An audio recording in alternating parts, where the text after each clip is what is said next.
ఎంతో ప్రతిష్టాత్మకంగా తీసుకున్న 3 నెలల జాతర మొన్న 26వ తారీఖున అటు కుంభము అటు ఊరేగింపు అంటే కొర్రలబండి ఊరేగింపు ఎంతో చక్కగా ఏలూరుకి వేలాది మంది ప్రజలు అటు ఇతర రాష్ట్రాల నుంచి ఇటు ఇటు జిల్లాల నుంచి ప్రాంతాల నుంచి కూడా ఎక్కువ మంది సంఖ్యలో అటు పిల్లలు పెద్దవాళ్ళు ఫ్యామిలీలు కూడా ఎక్కువ కూడా కొర్రలబండిలో ఉన్న పంబలవారిని దర్శించుకోవాలి. 7 ఏళ్ళకు వచ్చే ఒక జాతర, ఆ జాతరని అందరూ కూడా దర్శించుకొని ఆ రకంగా ముందుకెళ్ళారు.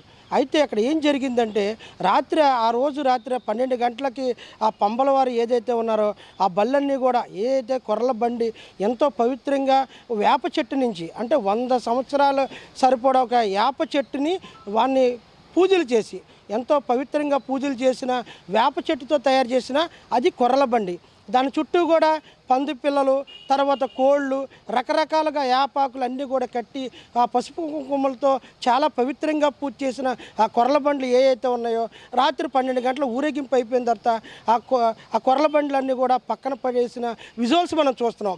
అయితే ఏదైతే సోషల్ మీడియాలో వచ్చిన కథనాలు ఏదైతే ఉన్నాయో అదే పంబలవారి బండిలో ఉన్న వ్యక్తి చనిపోతాడా లేకపోతే బతికుంటాడా పారిపోతాడా రకరకాల వివాదాలు మనకి వినిపిస్తున్నాయి.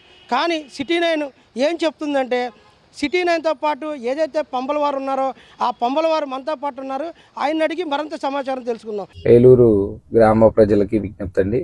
నేను తూర్పు వీధి గంగానమ్మ జాతర మహోత్సవాల్లోని కొర్లాంకమని అధిరోహించింది నేనే. అయితే ఇప్పుడు ప్రస్తుతానికి సోషల్ మీడియాలోని ఒక ప్రచారం జరుగుతుందండి. ఏంటయ్యా అంటే కొర్లబండిలో కూర్చున్న వ్యక్తి మరణిస్తాడు ఏంటి, ఆయనకి ఆపదలు వస్తాయి, ఆటంకాలు వస్తాయి, ఆయన చనిపోతారనేది ఇది ఒక అపోహ అండి. మంత్రోపాసన ఉంటే ఏది జరగదండి, ఎటువంటి పొరపాట్లు అవరోధాలు ఎదురవ్వవు. అదేవిధంగా ఆ గంగానమ్మ తల్లి కార్యక్రమం చేసి ఆ కొర్లంకమ్మని అధిరోహించి ఆ బండిలో ఉన్న అక్క మహాదేవల్ని వాళ్ళు చేసే కొన్ని కార్యక్రమాలని వాళ్ళ శక్తుల్ని కూడా అధిగమించి గ్రామ ప్రజలు సుభిక్షంగా ఉండాలని వాళ్ళని ఆశీర్వచనం చేసి ఆ కొర్లంకమ్మ కార్యక్రమం జరుగుతుంది. కావున ఆమెకు మంత్రోపాసన ఉంటుందండి, ఉపవాస దీక్ష ఉంటుందండి. 2 రోజులు ముందల నుంచి కూడా ఏమి ఆహారం తీసుకోకుండా నిష్ఠాగరిష్టగా నేల మీద పడుకుంటా ఆ అమ్మవారి కార్యక్రమం చేయాలండి.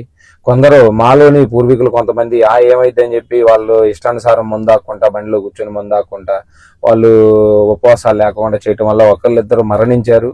కాకపోతే మరణించడం అనేది అవాస్తవం.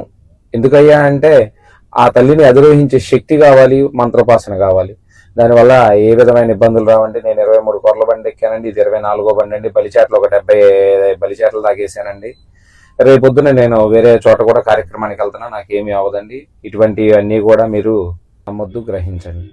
ఇది మన ఏదైతే పంబలవారు మనతో పాటు సిటీ 9తో చెప్తున్నారో విషయాన్ని ప్రజలందరూ కూడా గమనించుకొని ఇది వాస్తవం అని చెప్పి చెప్తున్నారు. కెమెరామెన్ అర్జున్తో నారాయణ, ఏలూరు.